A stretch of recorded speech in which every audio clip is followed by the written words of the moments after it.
Ya, halo, selamat siang, pagi, sore. Bertemu lagi di mata kuliah Ilustrasi Desain. Sekali ini saya bakal membahas tentang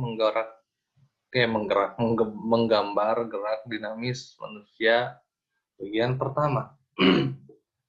Kemarin kan kalian udah bikin karakter ya, udah bikin karakter dengan ada yang bikin dengan apa namanya gerakan-gerakannya, ada juga yang cuma ya maksudnya tampak kayak kaku gitu, gerakan-gerakan posisi kaku gitu, yang tampak depan, pinggir, belakang gitu-gitu. Nah kali ini saya bakal ngebahas apa namanya beberapa pose dari eh, manusia, bagaimana cara menggambarnya dan lain-lain. Tadinya saya mau apa namanya ke gerakan dinamis langsung ke gerakan-gerakan ekstrim gitu ya. Tapi saya pikir kalian mesti belajar dulu tentang beberapa pose. Jadi maksudnya struktur-struktur untuk menggambar tubuh manusia dengan eh, fleksibel gitu. Supaya terlihat lebih natural. Itu langsung saja ke bagian pertama. Nah, di sini perbedaan struktur kepala perempuan dan laki-laki. Di penggambaran kemarin kalian tuh banyak yang kayak sebenarnya kalian tuh kayak agak masih ada beberapa yang bingung gitu. Maksudnya bukan beberapa yang bingung ya, tapi pembeda antara perempuan dan laki-laki itu kalian hanya ditunjukkan dengan baju yang dipakai, bukan dari struktur tubuhnya gitu. Jadi di sini saya bakal ngejelasin lagi nih struktur kepala perempuan dan laki-laki bedanya seperti apa gitu. Untuk perbedaannya itu terlihat dari rahangnya ya.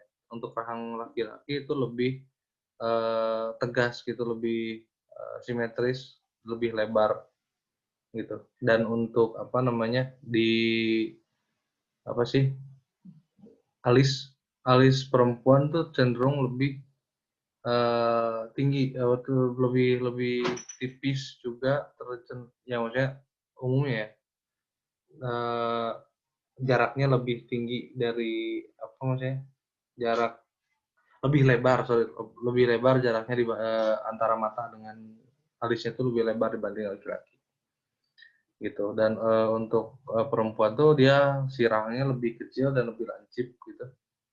Dan si dagu untuk apa namanya laki-laki lebih lebar dan perempuan tuh lebih sempit gitu.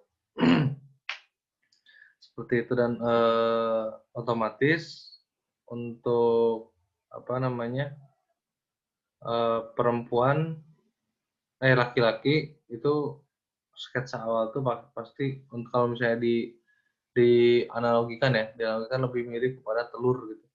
Strukturnya itu awalnya tuh mirip kepada telur. Nah, kalau semisal perempuan tuh ya telur juga tapi telur puyuh kayak gitu. Maksudnya lebih lebih lancip aja gitu. Nah ini untuk perbedaan dari pinggirnya. Untuk struktur apa namanya tengkoraknya untuk laki-laki itu lebih lebih apa ya kayak lebih bulat gitu loh, bukan berisi gitu, kesannya itu lebih lebih lebih apa namanya ya lebih berisi gitu kesannya tuh ya.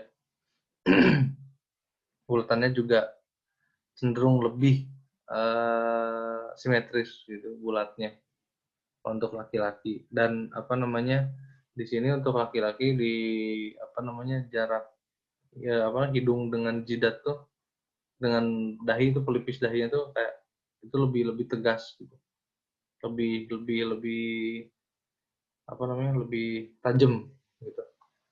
Dan kemudian untuk sebenarnya untuk laki-laki itu si si bibirnya ini tuh lebih turun dibanding perempuan sebetulnya. Kalau misalnya kalian bisa perhatikan di teman-teman kalian juga deh, di teman-teman kalian dulu aja gitu, keluarga kalian. Nah, untuk hidung mereka terkesan lebih besar juga. Maksudnya lebih besar tuh kayak kesannya aja sebetulnya. Kesannya lebih besar untuk laki karena kayak lebih kuat dibanding perempuan gitu. Dan untuk nah rahang di sini bisa kelihatan dia tuh pakai 3 garis ini dan garisnya tuh tipis-tipis, pendek-pendek dan lebar ya.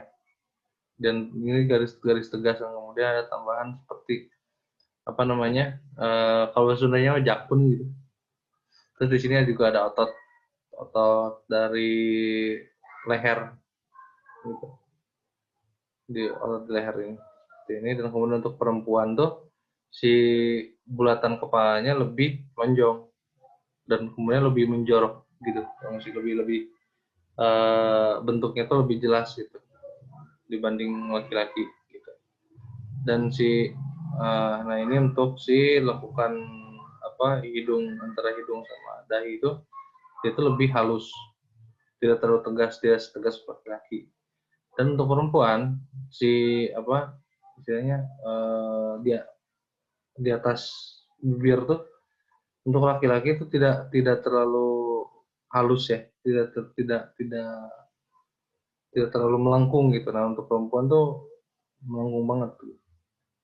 Dan untuk bibir juga sebetulnya perempuan eh, perbedaannya jelas gitu ya. Maksudnya lebih yang yang atas tuh biasanya lebih menjorok ke depan gitu, dibanding laki-laki seperti itu. Dan di sini untuk alis leher juga lebih kecil dia dan nggak ada jakunnya. Gitu. Kalau jakunnya setengah-setengah berarti. Itu untuk selanjutnya paham ya sampai situ. Kemudian di sini ada kepala dan leher adalah satu kesatuan. Kepala dan leher bekerja sebagai satu unit. Perubahan posisi dari salah satunya akan berdampak pada bagian lainnya. Contohnya adalah ini contoh simetrisnya kayak gini. Dan ketika misalnya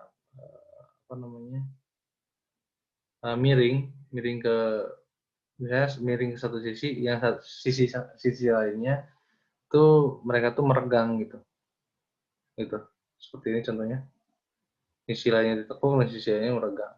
Seperti itu. Dan ototnya udah kelihatan nih. Gitu, struktur otot-ototnya. Mungkin di gambar lanjutan kalian sudah diajarin tentang otot manusia harusnya. Biar maksudnya ketika misalnya yang bagian tubuh yang satu gerak, berarti otot yang kontraksi yang mana aja. Kayak gitu-gitu. Itu logika-logika dari tubuh manusia ya, dari otot manusia. Ini posisi dari pinggirnya untuk misalnya tegak seperti ini, dan untuk misalnya menunduk, otomatis leher bagian belakang itu stretch gitu, dan kemudian untuk misalnya nangah apa sih ya melihat ke atas gitu, otomatis si leher belakangnya tuh ada lipatan gitu, terdapat lipatan kayak gitu. Dan untuk ototnya lebih meregang, kita lihat bagian depannya kayak gitu. Nah sebenarnya penting diperhatikan kalau semisal ya tadi yang saya katakan, kalau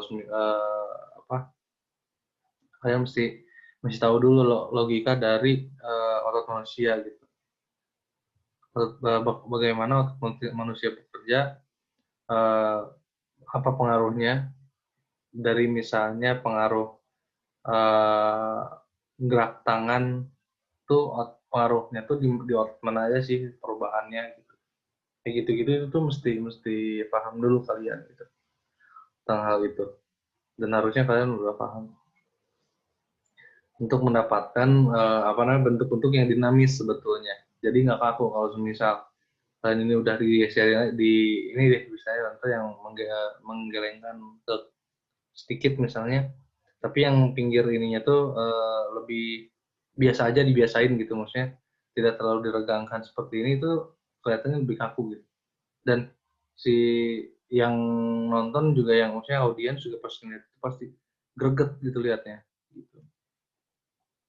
Nah, untuk kemudian selanjutnya Ini penggambaran manusia di apa namanya dengan struktur awal.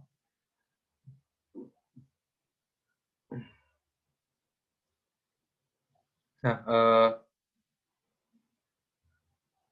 ini adalah halfway point of the figure. Nah, di sini maksudnya adalah garis tengahnya, garis tengah dari figur ini antara torso dan bagian bawah. Nah, kemudian sendi ankle tuh lebih apa namanya lebih kecil daripada lutut gitu. Kemudian the shoulder neck muscle create a slope to the shoulder. Nah, ini si otot ini tuh apa namanya otot bahu itu menjorok turun ke, nah ditarik garis ke sendi bahu gitu. Kemudian penggambaran apa namanya paha paha. Penggalan paha ini itu lebih dibikin lengkung karena itu untuk apa namanya supaya terlihat hidup gitu. Karena kalau misalnya lurus itu kelihatannya kayak wah ini apa nih meja atau apa kayu atau apa. Nah ini collarbone sini ada dua ya. Terus sini kalian bisa baca sendiri. Nah kemudian ini hollow of rib cage. Nah ini di sini tuh ada lubang apa namanya rusuk tengah-tengahnya gitu loh di sini. Terus ini adalah otot belakang. Sebetulnya ini otot belakang. Ini lekukan di bahu. Terus kemudian ini collarbone. Terus ini garis dada. Side muscle. Ini ya kalau yang gendut-gendut tuh lebih gede tuh ini. Terus kemudian inner knee muscle, sorry. Di sini ada otot dari paha. Kemudian, nah di sini ototnya juga sebetulnya menutupi si apa namanya di depannya sendi lutut. Sendi lutut itu di depan si otot ada otot di depannya tuh. Kayak gitu. Kayak gini nih. Nah ini untuk jalur ototnya seperti ini. Dan jadinya ini strukturnya kayak gini ya, jadinya seperti ini. Gitu. Oke, ini kan saya bakal lanjut ke bagian keduanya ya.